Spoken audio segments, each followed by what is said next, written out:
ريال مدريد استعداداته لملاقاة ضيفه أتلتيكو مدريد في مواجهة الديربي المرتقبة لحساب الجولة 23 من الدوري الإسباني.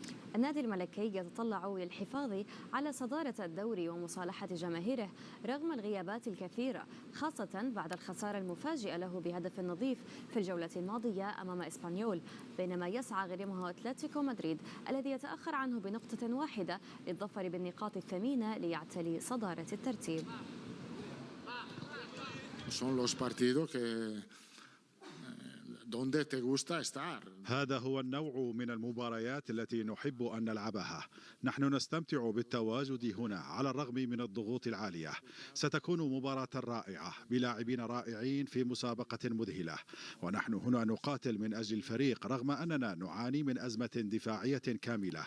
ينسى الكثيرون أننا فقدنا كارفاخال أفضل ظهير أيمن في العالم، وأننا فقدنا ميليتاو أيضا، ومع ذلك تمكنا من تحقيق نتائج جيدة حتى الآن لأننا ما زلنا نكافح من أجل كل بطولة. قال دييغو سيميوني مدرب أتلتيكو مدريد قبيل مواجهة مضيف ريال مدريد أنه قرر عدم الضغط على اللاعبين في التحضير للمواجهة، مؤكدا أن لاعبيه يدركون أهمية المباراة وعينهم على النقاط الثلاث. لم نبدأ حقا في التحضير للمباراة بالشكل الصحيح. لقد اخترنا أن يتمتع اللاعبون بالراحة الكافية لإظهار أفضل أداء لهم في المواجهة. سنحدد التفاصيل ونأخذ في الاعتبار في جميع الأوقات أن الخصم خطير تماما ويملك لاعبين رائعين، ونحن مستعدون للعب المباراة بالشكل المطلوب وتقديم أفضل ما لدينا.